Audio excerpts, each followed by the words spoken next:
On this edition of Independent Sources, Gay in Babylon, why is homophobia so rife in Jamaica? And how is this affecting the country's international image? Sisters in Sobriety, the stories of some Jewish women struggling with alcoholism and drug addiction. And Cineminga, a collective of international filmmakers teach indigenous people how to highlight their stories.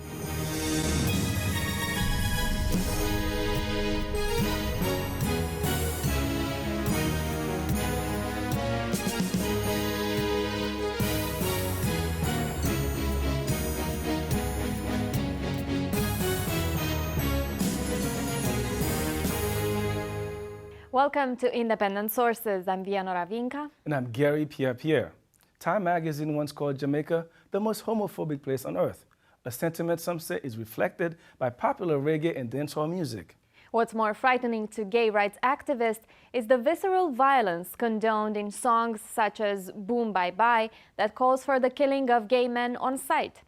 2 years ago, the country made international headlines when Britain's honorary consul in Montego Bay was found strangled with a note declaring that he was homosexual. A grim image for a country that lauds its verdant hills, turquoise beaches, and tolerance for tourists. I sat down with journalists Clay Kane and Micah Fink to talk about the issue of homophobia in Jamaica. Before we start the discussion, let's take a look at a documentary or a segment that Micah did for World Focus. God's concept is an Adam and an Eve, a man and a woman, for continuity of the human race. And I hate the act of homosexuality because it has the possibility within it to cause the human race to become extinct. This reverend has spoken out against violence on homosexuals, and yet he holds very dear and visceral views on homosexuality. What is it about Jamaica that makes it so personal when it comes to the gay issue?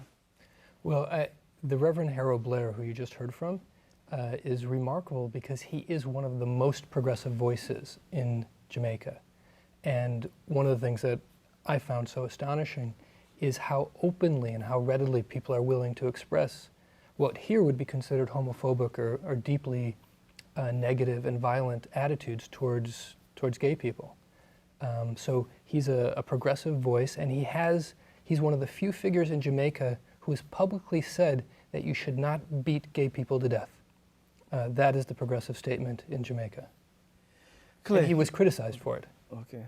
Clay, you've written about this issue. Why Jamaica? What is it about Jamaica that people are just so viscerally against homosexuality or homosexuals in general? Well, Jamaica has a culture of homophobia. And for what I believe, for many Jamaicans, homophobia equals manhood. It equals masculinity. So to keep up the facade of masculinity, it's important to be homophobic. And Reverend Blair, he's spitting rhetoric. Oh great, he doesn't want to kill LGBT people in Jamaica, but he believes they're an abomination. And the whole Adam and Steve, Adam and Eve trite scenario, he's not saying anything original. Homophobia in Jamaica is profitable, which is the reason why he says that. How so? How is that so? I mean, these types of stands, this kind of point of view is profitable. He's a reverend. He needs to make money. Religious figures, reverends and preachers make money. If he was for the gays in Jamaica, he wouldn't make any money. I mean, I understand he's a bit progressive, a little not as hateful as some others. But the truth is that people in the LGBT community in Jamaica, they're being murdered, raped, throat slashed, all of these things. So I think that there's a lot of, when it comes to religion, when it comes to the way that Jamaica was colonized, all these issues. But homophobia in Jamaica stands for masculinity. And for a political figure, it stands for profit. Now, Micah, let's talk about the popular culture. Dancehall music is huge in Jamaica. How much of a role has that been playing? Because Beanie Man, for one, is well known for his anti-gay lyrics. Can you talk a little bit about that? Yeah, I think when you hear Jamaican popular music, it's rife with homophobia, with violence, calling for the killing of gays quite openly, quite outright. I don't know that it's associated with profit so much as what I was hearing when I was in Jamaica is that it's linked to a cultural identity. What a lot of people in Jamaica said to me was that gayness is an American export that's trying to be pushed onto the Jamaican people to change their culture. And when I spoke to government officials, they talked about literally American cultural imperialism, and this is one of the forces that's trying to destroy traditional Jamaican culture.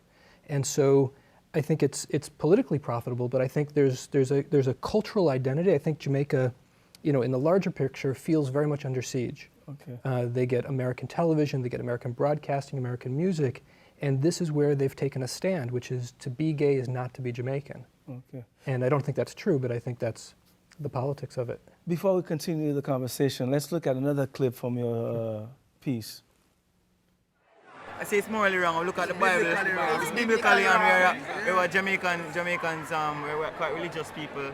The thing with Jamaicans is, even though we don't like it, at the end of the day it's your choice, but don't bring it to our face and put it in front of us. We don't want to see that. They try to change They're you. out there with it. Yeah. You're supposed to accept it, and whatever you do, I'll be in your face, I am gay, and there's nothing you can do about it. People in Jamaica don't like that. And if you're against something, the ignorant people, as what Derek said, they're going to get very radical, and people going to start dying. Claire, in your piece, you spoke about colonialism's effect on this anti-homosexuality in Jamaica. Now, we just watched high school students taking even more virulent stand. How do you explain that? Well, that's a perfect example of the effects of being colonized. I mean, some of the laws that Jamaica holds on to that's anti-gay, those are laws from the Brits. Those such as? I mean, such as sodomy laws. I mean, those are all laws. Those aren't laws that Jamaicans, you know, inherently came up with themselves. Again, this is rhetoric. These are what these kids are taught. You know, nobody is born homophobic or racist or sexist. They're taught that it's wrong. Just like a lot of Americans are taught that it's wrong. I don't think everyone in Jamaica is homophobic. I know straight people who are from Jamaica, and they're mortified at the homophobia. I interviewed the reggae artist Sean Paul a few years back, and he even said, this type of hate music is hurting reggae music. And that's why I do stand by it is profitable, because you know, Beanie Man and Buju Banton, all these people, having those popular songs that rally, you know, kill the gays, all these types of things, they're making money off of this. So while it's a cultural identity, because it works in the fabric of Jamaican culture, that's why people can profit from it. But the kids right there, they're kids. These are kids just saying what they've been told is the right thing to say. There could be a future gay or lesbian person right there in that group. You know, wherever I've seen extremely oppressed people is where you have a vibrant subculture. And there are plenty of gay people in Jamaica. Well, Micah, let's talk about the money aspect of it. I mean, Jamaica is a huge tourist destination, and it sells itself internationally, one nation, but among many. And it really promotes its multiculturalism, unlike many other places in the Caribbean. And so how is this issue of homophobia affecting Jamaica's image internationally? Well, I think Jamaica has a real image problem. I think Time magazine called it perhaps the most homophobic country in the world. A lot of other people have echoed that sentiment. Reports of violence in Jamaica are extreme. I think this is a profoundly deep cultural problem that's tied to the churches in Jamaica. It's tied to the politics in Jamaica. It's tied to the history of Jamaica in many ways. It's tied to the sexual culture of Jamaica, which is a very seldom discussed, but a very dynamic thing. And there were calls for a boycott of Jamaica a couple of years ago that got a little bit of traction. I don't think it went very far. Strangely, a lot of gay tourists, I think, go to Jamaica because there are resorts that allow people to behave however they please, and yet you have employees within those resorts who are very, very homophobic. And so there's a real tension. I think you have a tourist culture that exists on the periphery of the island. And then you have the true Jamaican culture, and that culture has within it very deep roots. We haven't talked about AIDS and HIV and its connection to homophobia, but the reason I went to Jamaica originally is because the government had just done its very first study of HIV rates in the gay community, and what they found was a 34% infection rate, which is one of the highest infection rates in the world. And so I what drew me to go there was this incredibly high infection rate and the reports of the violent homophobia that exists, and to see if there's a connection between those two factors. And I think there really is. Much of the reporting that I did, I think, shows that when you have a violently repressive society where people are afraid to gay identify, where people are afraid to go to doctors, where people are afraid to disclose in any way their sexual orientation, it leads people to hide and to go undercover and to go into the shadows, and very, very risky behavior happens there. And then for people who are infected, there's no treatment, there's no public outreach. I had the director of the public health program there say that politically they could never target the gay community for educational campaigns because it was simply unacceptable politically. So speaking of the government, what is it doing first in combating this problem? Or is it denying it, or is it trying to educate people about the problem? I mean, the government reaction is really just taking accountability. I mean, you have people being killed in Jamaica who are perceived to be gay, and there isn't even an investigation done. I mean, there was an LGBT leader in Jamaica who was stabbed several times, who was murdered in December. He was 26 years old. I mean, the thing is that considering all the issues in Jamaica, the poverty rate, the massive drug trade, the corruption in the government, the last thing anybody in Jamaica should worry about are gay people. LGBT people have nothing to do with the massive issues going on in Jamaica. And Prime Minister Golding, he's using it as a scapegoat. I mean, he said a few years back, if there was somebody, who was gay in my cabinet, I would fire them. I mean, it's a scapegoat for the real issues. I met plenty of gay folks when I was in Jamaica, and I can recall I said to one, why don't you leave? Why don't you go to the States? Well, why don't you go to Europe? And he said, I don't want to have to go somewhere else to be gay. This is my island. I love my island. I should be able to be here. Unfortunately, we have to leave the conversation here. Clay Kane, Micah Fink, thanks for joining us. Thank you. Still to come on Independent Sources, Jewish women deal with the taboo topic of alcoholism in their community. Before that, Marlene Peralta has some other news. Thanks, Gary. Here's a look at some headlines from the ethnic media. An op-ed in Carib News calls for a stop to the deportations of Haitians until conditions improve in Haiti. The piece criticizes the U.S. government for being insensible and inhumane. The article cites the death of a man within weeks of arriving in Haiti due to cholera-related symptoms, and the story of a father who was denied permission to attend the funeral of his 15-year-old child killed by a passing vehicle in Florida. Both men who had criminal records were among the first 26 Haitians deported in January of this year. New American Media and Sintao Daily report disagreements between older and younger generations of Asians over mixed marriages, despite having the highest rate of interracial unions in the United States. According to an expert cited in the article, Asians 65 years or older tend to disapprove of intermarriage at first. That's because they want the younger generations to maintain the tradition of sharing the same culture in order to keep close family ties. Businessmen in El Barrio are facing a harsh economic crisis due to a loss of income of about $484 million annually. The crisis is attributed to the fact that residents of the area are spending their money outside the neighborhood due to the lack of commercial and entertainment alternatives. The East Harlem Business Capital Corporation says that business owners in the area are in such a critical stage that many might close their doors. That from El Diario La Prensa. And finally, from the Amsterdam News, the United States Court of Appeals declared the death sentence of Mumia Abu Jamal unconstitutional. Abu Jamal, a journalist and former member of the Black Panther Party, has been in a Pennsylvania jail for 29 years, 27 of them on death row. Abu Jamal is accused of killing a Philadelphia police officer. His case has been a source of international attention, with hundreds of rallies around the world declaring his innocence and making him a symbol of the anti-death penalty campaign.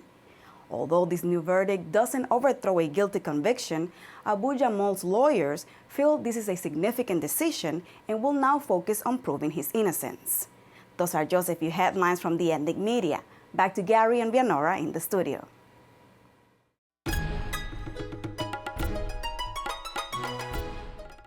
Alcoholism in the Jewish community is a topic very few want to discuss. Alcoholism in Jewish women is even more taboo.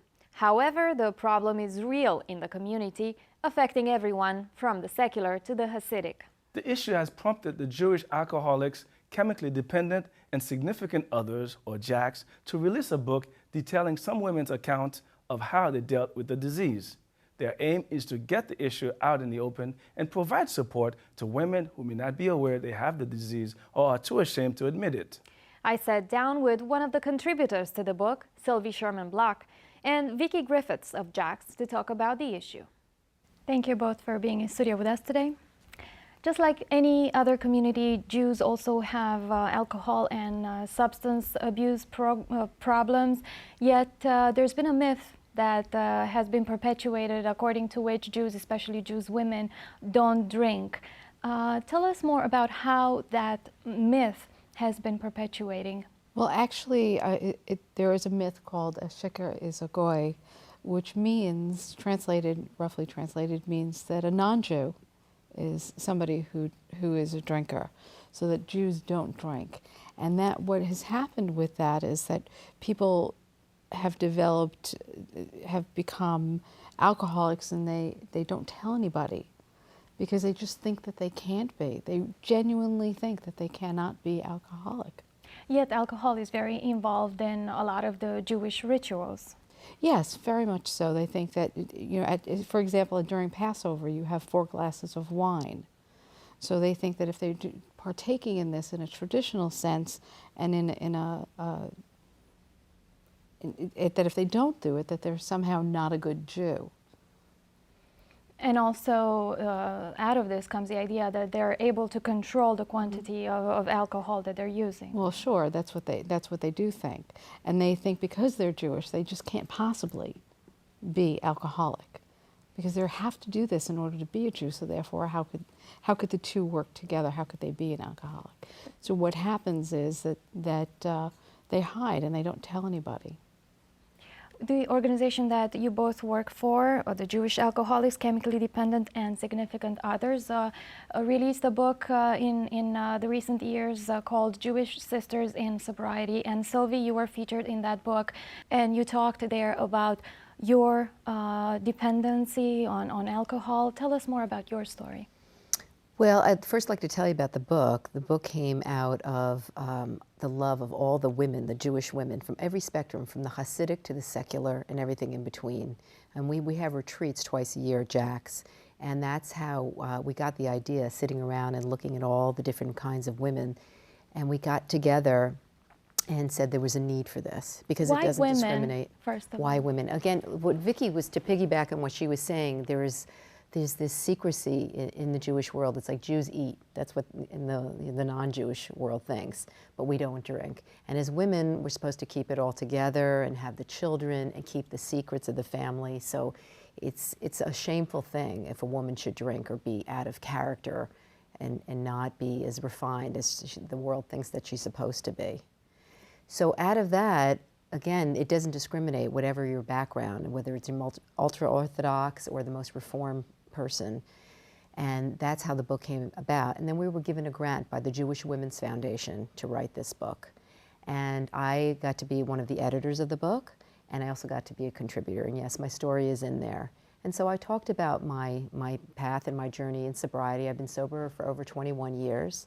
And it wasn't supposed to happen to a nice Jewish girl like me. I am your typical example that no one would ever believe it, never know that something could happen to a girl like me. And Sylvie, you do mention that this issue is prevalent within communities, whether they're ultra-Orthodox or modern Jewish. Now, do you see this issue more prevalent in one more than the other? I don't think that the issue is more prevalent in one than the other. I think sometimes it might be more secretive, and it might be more difficult for someone in a Hasidic community to come out and speak to their rabbi about it or speak to their friends about it. But then the problem doesn't get resolved if they don't get help in those communities. Correct. But what we talk about in this book, and in this book we do have women from all sects of Judaism, from all the denominations. And it might be easier for someone to go into a church to go into an AA meeting than it would be someone who's secular, who's comfortable, that looks like everybody else. They're not going to stand out. It might be easier for them to seek help. But many times the women live in the secretive world, so they go to their friends and they don't know. So in this book, we included all the different denominations so that they could know, and they could read it and they could see it. And also it's a resource guide of where to turn to, where to get the help. And Sylvie, you did turn to AA. Tell us how that worked for you. I know it's a Christian-based recovery treatment program. First of all, I'm in a 12-step program. I can't tell you which one it is because it is anonymous. But I've attended for many years, and this is not to replace any 12-step program. This is to a forum for people to get recovery, to feel comfortable. We have 12-step meetings within the JACS and in the retreats, but it's a place where people can come together and not be in a church basement. Unfortunately, a lot of the synagogues and temples still in this day and age have not opened their doors to 12-step programs. So that's how JACS was founded, to give that comfortability, not to have to say the Lord's Prayer. And even though it was based on some of the Christian doctrines and the tenets, but it's really, the 12 steps really pulls from every religion that there is out there. So I personally have never felt that, other than when they do close the meetings, if they do use a Christian prayer. Yes, Vicky. AA has worked, or all the 12-step organizations have worked very, very hard on not, though they might have started that way, they have not ended up that way, and that's not how they are now. Every religion is welcome, but many times Jews look for a way where they don't belong, or they just feel excluded and they don't feel comfortable. So what we do is make them feel comfortable. So we might find another Jewish person to meet them at a meeting and go into the meeting with them. It's to enhance their recovery. It's for the recovery process. It's part of the process. It is not, and there are meetings in synagogues, and there are meetings in JCCs. It is cropping up, and it is happening. It's happening slowly, but many times a lot of people go into, and this is not exclusive of Jews, people will go into another community to go to a meeting so that they're not going to run into their neighbor, because it is anonymous. What are some of the issues that your organization is still encountering? It's a good question, because there's so much denial still in the Jewish community. Until something happens in someone's hometown or organization or community, and they come to us, then the dialogue starts happening. But until a crisis happens, unfortunately someone dying is usually what it takes, then everything is still like it doesn't exist. If we pretend, we all say like the pink elephant, let's just pretend it doesn't exist. Here's the big issue, but it'll go away if we just ignore it long enough. And that's really what it takes to be brought into the forefront of the recovery world in a Jewish community, is that tragedy usually has to happen. Well, we have to wrap the discussion here. Vicky Griffiths and Sylvie Sherman-Block, thank you for being in studio with us today. Thank you. Thank you. JACS officials encourage anyone, male or female, dealing with alcoholism or drug addiction to contact their office at 212-632-4600 or visit their website, jacsweb.org. When we come back, teaching indigenous communities to tell their stories with modern tools.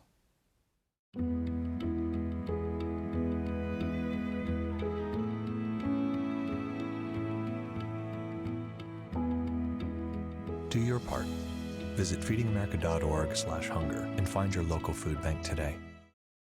And finally tonight, producer Sandra Rothbard showcases an organization called Cineminga. The organization provides filmmaking equipment and training to indigenous populations who otherwise have little or no opportunity to tell their own stories through media. Que nuestras comunidades atraviesan en nuestro departamento del Cauca. Cineminga is an organization that started in 2006 informally and became more formal in 2007. Minga means gathering. It's a Quechua word. It means coming together to work on something for the common good. I'm a filmmaker. I went to film school, and I was interested in doing workshops in places where there was not so much access to media, particularly indigenous communities in Latin America. So I really got involved with the idea of getting the tools in the hands of the people who really knew and who were usually shut out from access to the media. Tenía como esa mentalidad de trabajar en algo de medio de comunicación en audiovisuales e informática, entonces me encontré con un amigo muy conocido llamado Carlos, así fue como empezamos a trabajar y con una pequeña camarita. In these 4 years, the organization has grown a lot. We've had a lot of relationship with Japan and people in New York who have supported us and given us cameras and computers and hard drives and microphones, and we take those to the places where we're working. And we've worked, besides the NASA people in Colombia, which has been our main focus the last 4 years, we've worked with the Ainu people in northern Japan, which is also an indigenous group, and the Waodani community in Ecuadorian Amazon. Me enamoré de Final Cut y es muy bueno para mí que a pesar de no hablar inglés puedo hacer el trabajo, es como solo aprendiendo teclas y botones en donde espichar y todo eso, pues me ha servido bastante y creo que en unos pocos días tengo que aprender inglés también. There's so many organizations and people who are concerned and who are involved in places in the world where we need this kind of commitment from people like us. So there's lots of people who we need to come together, collaborate. Ahorita hay mucha gente que está interesado en ver su misma cara, su misma realidad, su territorio, su cosmovisión, su historia. Es importante uno ver representada, ver reflejada en uno mismo, en la misma comunidad. This community that we were working in, they were going through a very hard moment being displaced by a volcano that became active. They were living in tents in a very hard situation and they didn't have a place to go. Este video se trata sobre la historia del volcán, trata del territorio, un poco de cosmovisión y respeto a la madre naturaleza, y también es un poco de mostrar qué realmente pasa en Colombia sobre los gobiernos, sobre el gobierno que no quiere atender a las comunidades, una parte de historia y un poco también de ficción. Se trata de sueños, el niño sueña y posteriormente se ven las cosas de la interpretación de sueños, se va haciendo realidad. They took that video to another reservation and they showed it, and this other reservation offered them a piece of land where they could come and work. So that was one of the first big successes I felt, that was community media being used for the way it should be. Entonces es un material que nos ayuda mucho, por lo cual realmente quiero seguir haciendo trabajos para la comunidad. Como razón social es seguir haciendo, no para uno, es como un regalo, que lo que yo puedo hacer, dejar un legado a la comunidad. We always think of media that it has to go to a TV or go to a festival and that's successful. And we believe that there's lots of things you can do with media. Basically communicate with each other, and sometimes TV and film festivals are not the best way to get to the people you need to talk to.